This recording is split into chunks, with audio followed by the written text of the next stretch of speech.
Everyone, जय हिंद। कैसे हैं आप लोग? आई होप आप लोग अच्छे हैं, अच्छा कर रहे हैं। परंतु पूरे देश के लिए 147 करोड़ लोगों के लिए खुशी की बात नहीं, क्योंकि भारतीय मूल की अमेरिकी नागरिक जो कि एक एस्ट्रोनॉट है, सुनीता विलियम्स जी, स्पेस में गई हुई, इंटरनेशनल स्पेस स्टेशन पे गई हुई और उनको आना था 13 जून को, परंतु अभी तक वो वापस नहीं आ पाई। उनका जीवन जो है संकट में। अब न्यूज क्या है, टॉपिक क्या है, उसके बारे में हम लोग समझते हैं। क्यों ऐसा हुआ कि वो 13 जून को वापस नहीं आ पाई?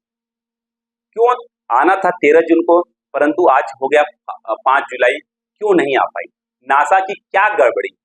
नासा ने किसके साथ मिलकर इस स्पेस मिशन को लॉन्च किया? सबको समझते हैं। और कोई भी एस्ट्रोनॉट जब स्पेस में जाता है तो उसके शरीर पे क्या क्या प्रभाव पड़ता है उसको समझते हैं, और क्या क्या गलत इम्पैक्ट पड़ता है उसको समझते हैं, और उससे लड़ने के लिए एस्ट्रोनॉट को किस प्रकार की ट्रेनिंग दी जाती है, ये समझना हमारे लिए बहुत इंपॉर्टेंट है। समझना क्या? अब सबसे पहले यह मिशन किसके द्वारा लॉन्च किया गया था? नासा के द्वारा और बोइंग के द्वारा। बोइंग आपको पता है जो कि प्लेन बनाती है, दुनिया के लगभग कह सकते हो कि सबसे बड़ी प्लेन बनाती है। अब उसका एक स्पेस क्राफ्ट है, उसका नाम है स्टारलाइनर स्पेस क्राफ्ट। उसी के थ्रू जो है, जो सुनीता विलियम जी हैं, उनके साथ एक और एस्ट्रोनॉट है बुच विल्मोर, उनको इंटरनेशनल स्पेस स्टेशन भेजा गया था 5 जून को, और वो वहां पर 6 जून को पहुंच तो गए आराम से, परंतु आने में कुछ दिक्कतें हैं। अब उससे पहले हम थोड़ा और पीछे चलते हैं। इस मिशन को 5 जून को लॉन्च नहीं करना था, इस मिशन को 5 मई को लॉन्च करना था, और कुछ प्रॉब्लम आ गई जो स्टारलाइनर स्पेस क्राफ्ट है बोइंग का। प्रॉब्लम क्या है? आप एक दो प्रॉब्लम होता तो हम आपको बताते हैं, परंतु बताना तो पड़ेगा ही। प्रॉब्लम क्या है? प्रॉब्लम है कि जो स्टारलाइनर स्पेस क्राफ्ट है उसमें 5 जगहों से हीलियम गैस लीक हो रहा था। अब आप पूछो कि सर हीलियम गैस क्या होता है? अब हीलियम गैस जो रॉकेट होते हैं उसमें एज ए फ्यूल यूज करते हैं। जैसे हम लोग धरती पे गाड़ी जब चलाते हैं तो गाड़ी ऐसे थोड़ी चल जाएगी, उसके अंदर फ्यूल यूज करेंगे, डीजल यूज करो, पेट्रोल यूज करो, सीएनजी यूज करो, या तो बैटरी वाली गाड़ी हो उसके जा सकता है। समझ में आ गया? परंतु ठीक उसी तरीके से जब रॉकेट को हम लोग लॉन्च करते हैं, स्पेस में ले जाते हैं, तो वहां पे हम लोग क्या यूज करते हैं? हीलियम। और हीलियम जो स्टारलाइनर स्पेस क्राफ्ट है 5 जगहों से लीक हो रहा था, और केवल हीलियम लीक नहीं हो रहा था, जो स्टारलाइनर स्पेस क्राफ्ट है उसका थ्रस्टर वो भी अच्छे से काम नहीं कर रहा था, जो कि पुश करता है रॉकेट को ऊपर जाने के लिए, वो भी सही से काम नहीं कर रहा था। तो क्या किया गया? मिशन को पोस्टपोन कर दिया गया, आगे बढ़ा दिया गया। फिर उस मिशन को 25 मई को लॉन्च करना था। फिर अगेन वही प्रॉब्लम आया उस स्टारलाइनर स्पेस क्राफ्ट के अंदर, हीलियम का लीक होना, थ्रस्टर का सही से काम नहीं करना। अब केवल ये 2024 की बात नहीं है, 2019 में भी स्टारलाइनर स्पेस क्राफ्ट जो है का जो टेस्ट हुआ था वो भी फेल हो गया था, उसके बाद भी हुआ और उसमें भी फेल हो गया। पर उसके बावजूद भी नासा ने बोइंग के साथ मिलकर स्टारलाइनर स्पेस क्राफ्ट का यूज कर 5 जून 2024 को सुनीता विलियम्स जी को और विल्मोर जी को स्पेस में भेज दिया कि जाओ जी लो अपनी जिंदगी, मरना है तो मरो, जीना है तो जियो। ऐसे ही कैसे? आप इतने बड़े ऑर्गेनाइजेशन हो, नासा हो, आप दुनिया की सबसे बड़ी स्पेस एजेंसी हो, आप ऐसा कैसे काम कर सकते हो? एक जो स्पेस क्राफ्ट है सही से काम नहीं कर रहा है, आपने दो लोगों का जीवन संकट में डाल दिया। चलिए भेज तो दिए। अब जो स्टारलाइनर स्पेस क्राफ्ट है उसके पास इतना ही ईंधन है कि वह 45 दिन तक कंटिन्यूअस काम कर सकता है। अब 6 जून को वह इंटरनेशनल स्पेस स्टेशन पहुंच गए। अब आपके अंदर क्वेश्चन आएगा कि इंटरनेशनल स्पेस स्टेशन क्या होता है? देखिए, जिस तरीके से रेलवे स्टेशन होता है जहां पे ट्रेन आती है और ट्रेन जाती है, एयरपोर्ट होता है जहां पे प्लेन जो है वो लैंड होता है और टेक ऑफ होता है, बस स्टेशन होता है जहां पे बस आती है और जाती है, ठीक उसी तरीके से अंतरिक्ष के अंदर एक स्टेशन बनाया गया है, जो बहुत से कंट्री है, बहुत से जो स्पेस एजेंसी है उन्होंने मिलकर बनाया है, इसलिए उसका नाम क्या है? International space station. वहां पे क्या होता है? जो कैप्सूल होता है वह जाता है जिसमें सामान भेजा जाता, जिसके थ्रू सामान भेजा जाता है या तो एस्ट्रोनॉट्स को भेजा जाता है। वह जाता है वहां पे, अपना कुछ लगे होते हैं वहां पे गेट, वहां पे जाके चिपक जाता है, मैग्नेट लगा होता है, चिपक जाता है और आराम से लोग उसमें घूमते रहते हैं। आप लोगों ने देखा होगा इंटरनेशनल स्पेस स्टेशन मूवियों में, पिक्चर में, ठीक उसी तरीके से वहां होता है। 6 जून को वहां तो पहुंच गए, अब आना था 13 जून को, मतलब 8 दिन वहां पे रहना था। वहां पे कुछ देखना था कि इंटरनेशनल स्पेस स्टेशन सही से काम कर रहा है कि नहीं कर रहा है, जो रिसर्च करना था, कुछ करना था वहां पर। अब जब 13 जून को वहां से चलने का तैयारी किया गया, तो फिर अगेन वही काम, जो स्टार लाइनर स्पेस क्राफ्ट है उसमें से हीलियम का लीक होना और थ्रस्टर का सही से काम नहीं करना और जो कंट्रोल सिस्टम है उसका भी सही से काम नहीं करना। आप समझिए, आना था 13 जून को और उनको ट्रेनिंग भी दी गई थी 8 दिन के लिए। किसी भी एस्ट्रोनॉट को अगर 8 दिन के लिए ट्रेनिंग दी गई है और अचानक से उनको ज्यादा दिन रहना पड़ेगा तो उनके बॉडी पे बहुत ही खतरनाक निगेटिवली इफेक्ट पड़ेगा।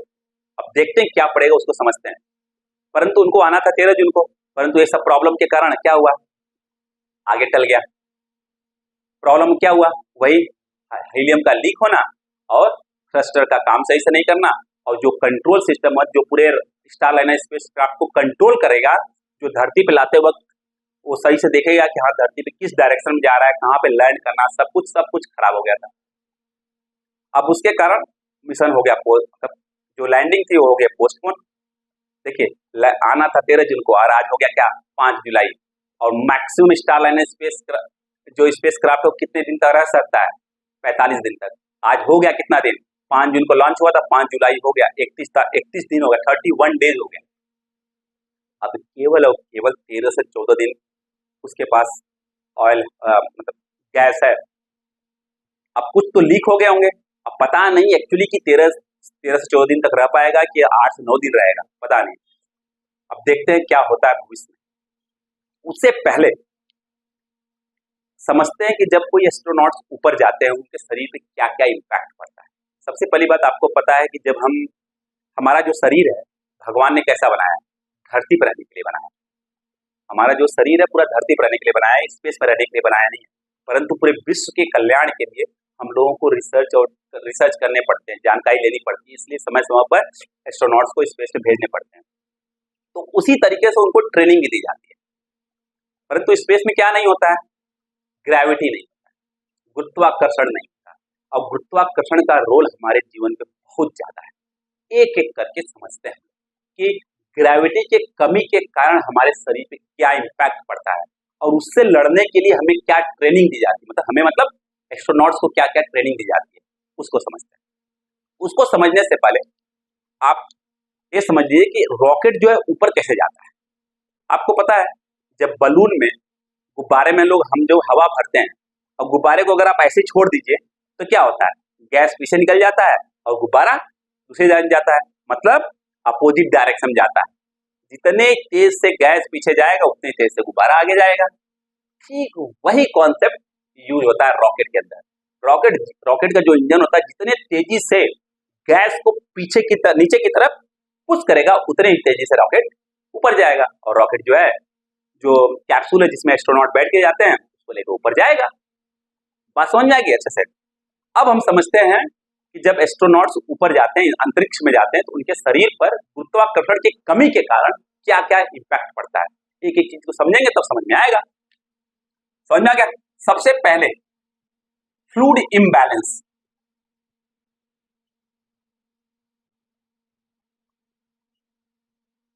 फ्लूइड इम्बैलेंस कैसे हो जाएगा, आपको पता है, हम जो शरीर है हमारा वो लगभग 70% लिक्विड से मिलकर बना है। अगर आप पूरे धरती को देखेंगे, धरती पर भी 70% लिक्विड है। हमारे शरीर के जो शरीर है और जो धरती है वो ऐसे सिंक्रोनाइज्ड है कि 70% वहां पर भी है, 70% हमारे बॉडी के अंदर भी है। अब जो बॉडी के अंदर लिक्विड है, जैसे क्या हुआ, ब्लड हुआ, ब्लड के अंदर बहुत सारे मिनरल्स होते हैं। ब्लड एक जगह से दूसरी जगह कैसे जाता है, ग्रेविटी के कारण। अब अंतरिक्ष में ग्रेविटी है ही नहीं, और ब्लड जो है कैसे ऑक्सीजन को और जो मिनरल्स होता है उसको लेकर बॉडी के हर पार्ट पे जाएगा। अगर हर पार्ट पे ऑक्सीजन को नहीं पहुंचाएगा तो जो सेल्स होते हैं उनको ऑक्सीजन मिलेगा नहीं, तो सेल्स मरने लगेंगे, तो बॉडी का वो पार्ट हो जाएगा कमजोर, हड्डियां हो जाएंगी कमजोर, वो पार्ट काम करना कर देगा बंद, वहां से हो जाएगा मसल्स लूज। समझ में आ गया? मसल्स जो है वो लूज होने लगेगा और धीरे धीरे बॉडी का वेट होने लगेगा डाउन, मसल्स होने लगेगा लूज होने लगेगा, तो धीरे धीरे आदमी कैसा हो जाएगा? वीक हो जाएगा। एक चीज ये हो गया। और आदमी का उसके साथ अगर ग्रेविटी नहीं है तो धीरे धीरे क्या हो जाएगा? जो उसका डाइजेशन है वो भी खराब हो जाएगा। किडनी का काम क्या होता है? जो भी वेस्ट होते हैं, जो भी खराब चीज होते हैं हमारे बॉडी के अंदर, उसको फिल्टर कर कर यूरिन के रास्ते बाहर निकाल देना। परंतु अगर ग्रेविटी नहीं है तो लिक्विड वहां तक पहुंच ही नहीं पा रहा है। ओके, तो क्या हो रहा है?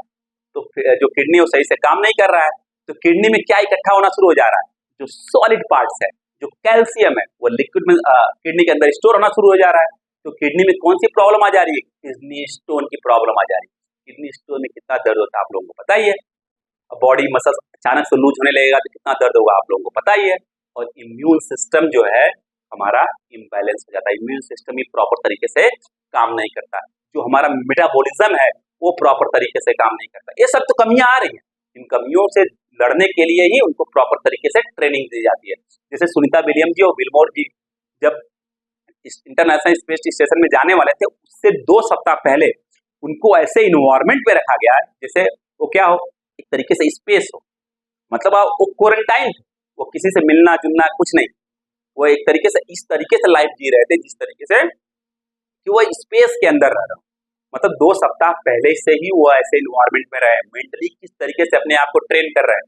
अगर हम लोगों को बोल दिया जाए कि आप 1 सप्ताह घर में बंद रहिए, हालत खराब हो जाती है। ओके, आप वो लोग कैसे रहे होंगे और इस समय कैसे होंगे इंटरनेशनल स्पेस स्टेशन में, आप इमेजिन करके देखिए। और क्या क्या प्रॉब्लम होने वाली है उसको भी समझ लेते हैं। मसल्स लॉस होगा, सिंपल सी बात है, अभी जस्ट बताया हमने, मसल्स एंड बोन भी लॉस होगा, क्योंकि बोन के अंदर क्या होते हैं आपको पता है, लिक्विड होती है जो कि उसको स्ट्रेंथ पहुंचाती है। वही लिक्विड जो है प्रॉपर तरीके से एक जगह से दूसरी जगह फ्लो नहीं होना नहीं होगा सही से, तो बोन क्या होगा, हड्डियां क्या होगी, धीरे धीरे कमजोर होनी शुरू हो जाएंगी। Okay, what it. और क्या प्रॉब्लम होगा? फ्लूइड डिस्ट्रीब्यूशन नहीं होगा, फ्लूइड का जो लिक्विड का वो प्रॉपर तरीके से एक जगह से दूसरी जगह नहीं जाएगा, क्योंकि ग्रेविटी कम है, वहां पर ग्रेविटी है ही नहीं है वहां पर। रीडिस्ट्रीब्यूशन का प्रॉब्लम होगा। समझिएगा, अगर कोई भी दिक्कत आप लोगों को हो तो प्लीज कमेंट बॉक्स में कमेंट कर आप लोग जरूर पूछिएगा। आपको पता है जो अर्थ का इन्वायरमेंट, हमारी धरती का जो इन्वायरमेंट है, जो वातावरण है, हम लोगों को कितनी हानिकारक गैसों से प्रोटेक्ट करता है, कितनी हानिकारक रेडिएशन से हम लोगों को प्रोटेक्ट करता है। बहुत से सूर्य से बहुत सारे रेडिएशन ऐसे आते हैं जो कि शरीर पे पड़ जाए तो कैंसर जैसी बीमारी हो सकती है, परंतु हमारे अर्थ का वातावरण जो है हमको उससे प्रोटेक्ट करता है, उसको बाहर ही निकाल कर फेंक देता है कि नहीं यहाँ नहीं आना तुमको, बाहर ही फेंक देता है। परंतु जब लोग एस्ट्रोनॉट्स स्पेस में जाते हैं तो वहां पे तो कोई वातावरण है नहीं, कैसे प्रोटेक्ट किया जाएगा? समझ में आ गया? तो उनको क्या पहनाया जाता है, उस तरीके का सूट उनके लिए डिजाइन किया जाता है जो उनको प्रोटेक्ट करे, परंतु उसकी भी एक लिमिट होगी। ऐसा नहीं है कि मतलब एक जब सोलर रेडिएशन पीक पे होगा ना, उस समय वो भी अच्छे तरीके से प्रोटेक्ट नहीं कर पाएगा। तो जब सोलर रेडिएशन के कारण क्या हो सकता है, कैंसर जैसी बीमारी हो सकती है, सीकनेस हो सकता है, हमेशा आप लेजीनेस फील करोगे, बहुत सारे प्रॉब्लम हो जाएगा। Okay, radiation sickness, radiation sickness and cancer जैसी बीमारी भी हो सकती है। अब ये रेडिएशन क्या कर सकता है? रेडिएशन जो किडनी के सेल्स हैं, जो हमारे ऑर्गन सेल्स हैं, लिवर हो, किडनी हो, कुछ भी हो, उसके सेल्स को मारना शुरू कर देंगे और जो टिश्यू है वो मरना शुरू हो जाएगा। मतलब जो हमारे ऑर्गन्स हैं वो काम करना धीरे धीरे बंद कर देंगे। बात समझ में आ रही है? ओके, ये किडनी सेल्स को किल करना शुरू कर देगा एंड टिश्यू को प्रॉब्लम करना शुरू कर देगा। ओके, और क्या क्या हो सकते हैं? हमने बताया था आपको, किडनी स्टोन की प्रॉब्लम हो सकती है, समझ में आ गया? और सबसे बड़ी चीज, कोई किसी आदमी को 8 दिन के लिए स्पेस में भेजा गया हो, उतने दिन के लिए उसको ट्रेन किया गया हो, पर अचानक से उसको 31 डेज रहना पड़े। आप इमेजिन करके देखिए उस आदमी, उस व्यक्ति पे क्या असर पड़ती होगी। मेंटली एकदम हालत खराब हो जाता होगा उसका। समझ में आ गया? तो मेंटल मेंटल इलनेस हो जाता है। ओके, और इम्यून सिस्टम एकदम वीक हो जाता है। इम्यून सिस्टम जो है वीक हो जाता है, मेटाबॉलिज्म खराब हो जाता है, डाइजेशन प्रॉब्लम खराब हो जाता है। सॉरी, गला थोड़ा सही नहीं है, आई एम रियली सॉरी। हमारी आवाज सही नहीं आ रही होगी आप लोगों को, तो माफ करिएगा। ओके, डाइजेशन सिस्टम खराब हो जाता है। आप लोग देखे होंगे बहुत से मूवियों में, जब कोई एस्ट्रोनॉट स्पेस से आता है तो उसको मतलब आराम से तुरंत डॉक्टर के निरीक्षण में रखा जाता है, और कुछ दिनों तक वो डॉक्टर के निरीक्षण में ही रहता है, क्योंकि उसका बॉडी जो है वह अर्थ के वातावरण के लिए सुटेबल नहीं होता कुछ दिनों के लिए, क्योंकि वह इंटरनेशनल स्पेस स्टेशन मतलब स्पेस में रह चुका है, अंतरिक्ष में रह चुका है। बात समझ में आ गई? परंतु ये सब प्रॉब्लम तो है, परंतु इन प्रॉब्लमों को से लड़ने के लिए, इन समस्याओं से लड़ने के लिए एस्ट्रोनॉट्स को ट्रेनिंग दी जाती है। देखते हैं क्या क्या होती है, कैसे लड़ सकते हैं अपने प्रॉब्लम को। इसको नोट डाउन कर लीजिए, बहुत इंपॉर्टेंट है, बहुत इंपॉर्टेंट है। एग्जाम में पूछा जा सकता है डायरेक्टली। ओके, बहुत ज्यादा न्यूज में है तो पूछा जा सकता है किसी भी एग्जाम में, यूपीएससी का मेंस हो, यूपीपीसीएस का मेंस हो, या किसी भी स्टेट पीसीएस का मेंस हो, या कोई भी वनडे एग्जाम हो, उसमें भी पूछा जा सकता है। समझ में आ गया? कंबैटिंग मतलब किस तरीके से लड़ सकते हैं, फाइट कर सकते हैं। सिंपल सी बात है, आपको रेगुलर एक्सरसाइज करनी पड़ेगी। मतलब बहुत एस्ट्रोनॉट जो होते हैं बहुत ज्यादा एक्सरसाइज करते हैं। क्यों? देखिए, पहली बात, आप वॉक नहीं कर सकते हो। वॉक करने क्योंकि आप उड़ोगे। आप एस्ट्रोनॉट्स को देखे होंगे मूवीज में, वो उड़ते रहते हैं। क्यों? ग्रेविटी ही नहीं है, हमारा बॉडी उस तरीके से बना ही नहीं है। ओके, समझ में आ गया? तो क्या हो सकता है? सिंपल सी बात है, रेगुलर एक्सरसाइज करो भाई। उस तरीके से ट्रेनिंग दी जाती है उनको।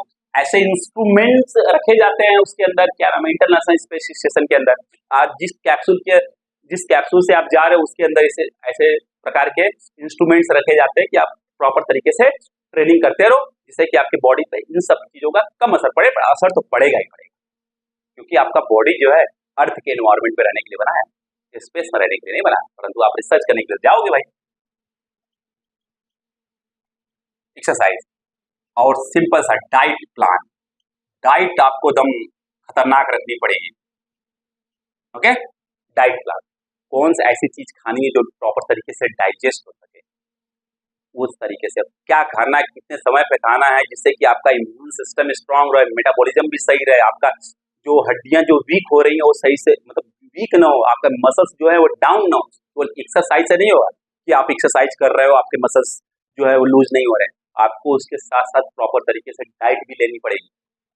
समझ में आ गया? और उसके लिए ट्रेनिंग दी जाती है प्रॉपर तरीके से, कौन सी एक्सरसाइज करना है, कौन सी एक्सरसाइज के बाद क्या खाना है, आपको कितना खाना है, सब कुछ प्रॉपर तरीके से ट्रेनिंग दी जाती है। ओके, मैनेजिंग फ्लूइड इशूज, जो फ्लूइड का इशू जो लिक्विड का इशू हो रहा है शरीर के अंदर, उसको कैसे मैनेज किया जाए, उसके लिए प्रॉपर तरीके से क्या किया जाता है, एक्सरसाइज कराया जाता है, सिखाया जाता है एक तरीके से।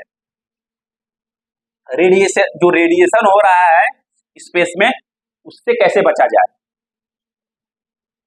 वो सब सिखाया जाता है करने। अब क्या है, इसके लिए तो आप सूट पहनते हैं, परंतु अगर आपको बाहर जाना है स्पेस वॉक के लिए, तो आप ऐसे समय निकलिए जब सोलर रेडिएशन सबसे कम हो, क्योंकि आपके पास ऐसे इंस्ट्रूमेंट्स होते हैं, उनको पता चल जाता है कि हाँ सोलर रेडिएशन इस समय ज्यादा है, इस समय कम है, इस समय थोड़ा मीडियम है। तो आप इस समय निकलिए सोलर स्पेस वॉक के लिए, या बाहर में रिसर्च करने के लिए, जिस समय सोलर रेडिएशन बहुत कम है। पक्का समझ में आ गया? 100% इस तरीके से सूट डिजाइन की जाती है। और एक चीज ध्यान दीजिएगा, जो मेंटल इलनेस हो रहा है उसके लिए क्या करना पड़ेगा, लगातार डॉक्टर के अंदर निरीक्षण में रहना पड़ेगा। ओके, ध्यान दीजिएगा,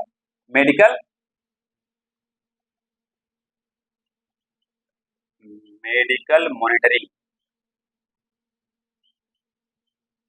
होता है, मतलब डॉक्टर आपका हमेशा निरीक्षण करता रहे जब भी आप मतलब मान लो डॉक्टर वहां पे नहीं है पर तो धरती पर तो है, तो आप वीडियो कॉल कर सकते हो, उसे बता सकते हो प्रॉब्लम, वो बताता रहेगा आपको, कंटिन्यूअस आपको उसके अंदर रहना पड़ेगा।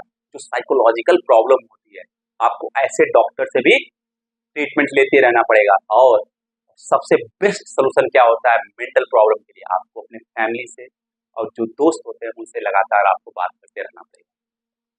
बात समझ में आई? वो सबसे बेस्ट मेडिसिन होता है जिसको मेंटल प्रॉब्लम हो। डॉक्टर के साथ तो करना ही करना है, परंतु और ज्यादा रिलैक्स चाहिए, सब कुछ चाहिए तो आपको फैमिली के साथ बात करते रहना पड़ेगा। ये तो हो गया सोल्यूशन भी। ये सब ट्रेनिंग प्रॉपर तरीके से हर एक एस्ट्रोनॉट्स को दी जाती है। पर प्रॉब्लम क्या है, अब जो ये अचानक से अगर आपका समय बढ़ जाए उस केस में थोड़ा दिक्कत हो जाता है, क्योंकि दोनों जो एस्ट्रोनॉट्स हैं वह 8 से 10 दिन के लिए ही ट्रेनिंग लेके गए, मैक्स टू मैक्स 1 या 2 दिन और बढ़ाया जाएगा। समझ आ गया? पक्का। इसीलिए तो नासा और जो बोइंग है, जो हीलियम लीक हो रहा था उसके बावजूद भेज दिया गया कि 45 दिन तक तो आराम से जो स्टारलाइन स्पेस क्राफ्ट है वो रह सकता है। अगर मान लो 4 दिन 5 दिन जो गैस है वो खत्म भी हो गया तो 40 दिन के अंदर तो आ ही जाएंगे लोग, 8 दिन के अंदर तो आ ही जाएंगे आराम से। परंतु ऐसा हुआ नहीं, क्योंकि उस स्टारलाइन स्पेस क्राफ्ट के अंदर कोई एक गड़बड़ी हो तो उसको ठीक की जा सके। एक सही होता है, दूसरा हो जाता है, दूसरा सही हो जाता है, तीसरा हो जाता है, तीसरा सही हो जाता है, चौथा हो जाता है। आपने इन दोनों एस्ट्रोनॉट्स की लाइफ तो खतरे में डाल दिया। ओके, अब भगवान से बस प्रार्थना कर सकते हैं उनकी। अब थोड़ा सा सुनीता विलियम के बारे में जान लेते हैं। आपको पता है इस समय 147 करोड़ इंडियन उनके लिए प्रार्थना कर रहे हैं कि वो सही सलामत धरती पे आ जाए। वो भारतीय मूल के हैं, सुनीता विलियम जी भारतीय मूल के हैं, ध्यान दीजिएगा।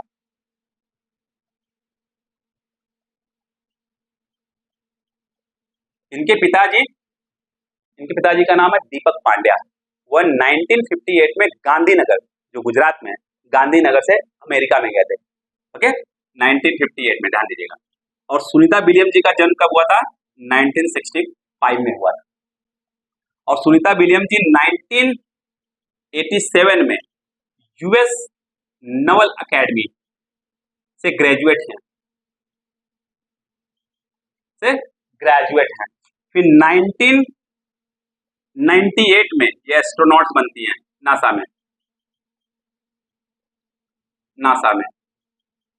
फिर आपको पता ही है, और इनको ध्यान दीजिए, केवल ये एस्ट्रोनॉट्स नहीं है, एस्ट्रोनॉट ही नहीं है, केवल 30 फाइटर प्लेन भी चला चुकी है, लड़ाकू विमान चलाई है भाई, और 3000 घंटे मतलब फाइटर प्लेन जो है उड़ा चुकी है। ओके, और 2006 में पहली बार यह स्पेस में गई थी। 2006 में फर्स्ट टाइम स्पेस में गई है, फर्स्ट टाइम। और लगभग 199 डेज वहां पे रही हैं। फिर सेकेंड टाइम 2012 में गई और 127 दिन रही। नासा के अनुसार लगभग 326 से 27 दिन यह जो सुनीता विलियम्स है वह स्पेस में रही है। और जब पहली बार गई है, ध्यान दीजिएगा, पहली बार गई तो 4 टाइम्स स्पेस वॉक की हैं। स्पेस वॉक मतलब जो अपने कैप्सूल से इंटरनेशनल स्पेस स्टेशन से बाहर निकलकर स्पेस में वॉक करना, अंतरिक्ष में वॉक करना, स्पेस वॉक की है। और 2012 में 3 टाइम वॉक की, स्पेस वॉक। और टोटल कितने घंटे वॉक की हैं? 50 घंटे, 50 आवर्स 40 मिनट्स। ओके, लगभग आप कह सकते हो 51 घंटे उन्होंने स्पेस में चली हैं। किसी भी जो वीमेन एस्ट्रोनॉट्स जो हैं, सबसे ज्यादा रिकॉर्ड बनाने वाली कौन है? सुनीता विलियम, जो सबसे ज्यादा समय तक अंतरिक्ष में चली। पक्का समझ में आ गया? 100%। अब देखिए उसमें क्या क्या प्रॉब्लम है। हीलियम तो लीक हो ही रहा है, आप सुनीता विलियम्स के बारे में अच्छे से जान गए। हीलियम तो लीक हो ही रहा है और थ्रस्टर सही से काम नहीं कर रहा है, और जो कंट्रोल सिस्टम है ना वो भी सही से काम नहीं कर रहा है। अब कंट्रोल सिस्टम क्या है? मान लीजिए कंट्रोल सिस्टम में क्या होता है, जो स्टारलाइनर स्पेस क्राफ्ट है उसको कंट्रोल करने की क्षमता किसके पास होनी चाहिए थी? जो दोनों एस्ट्रोनॉट जो जब इंटरनेशनल स्पेस स्टेशन से धरती पे आते हैं उनके हाथ में, परंतु कंट्रोल सिस्टम खराब हो चुका है। तो क्या हो सकता है, मान लीजिए वो वहां से चल तो दी, अचानक से डायरेक्शन बदल गया, उनको पता ही नहीं चलेगा क्योंकि कंट्रोल सिस्टम उनके हाथ में ही नहीं है, और डायरेक्शन तो सही है परंतु इतने स्पीड से आ रहा है, अब वो कंट्रोल ही नहीं कर पा रहे हैं, धरती पे गिर सकता है कि बम की तरह फट सकता है, तो गड़बड़ हो सकता है। आप लोगों को पता है कल्पना चावला जी के साथ क्या हुआ था 1 फरवरी 2003 को, उनके बारे में कभी हम अलग से एक लेक्चर लेंगे, पूरा डिटेल में हम लोग बात करेंगे। कोलंबिया डिजास्टर के नाम से हम लोग जानते हैं, उनकी मृत्यु जो भारतीय मूल की पहली महिला थी जो कि स्पेस में गई थी, उनका देहांत हो जाता है 40 वर्ष की आयु में 1 फरवरी 2003 को। उनका जन्म 1962 में करनाल हरियाणा में हुआ था, और यहीं पे पढ़ी लिखी थी, पंजाब यूनिवर्सिटी से। समझ में आ गया 100%। तो यह है पूरा न्यूज, और इससे कोई भी अपडेट आता है तो हम करंट अफेयर्स में आपको इनके बारे में जरूर बताएंगे। इनके लिए आप लोग प्रार्थना करिए कि अब आराम से वापस चलिए। पर नासा ने रिपोर्ट दिया है कि वो कुछ दिनों में दोनों एस्ट्रोनॉट्स को आराम से वापस लाया जाएगा। ओके, तो जाने से पहले अगर आपको वीडियो पसंद आया, लेक्चर पसंद आया, तो इसको लाइक शेयर सब्सक्राइब जरूर करिएगा, और बेल आइकन दबाना तो बिल्कुल मत भूलिएगा, नहीं तो नोटिफिकेशन मिस कर देंगे, और हमारी गला के लिए आप लोगों को माफ करिएगा। Okay, bye bye, take care, पढ़ते रहिएगा।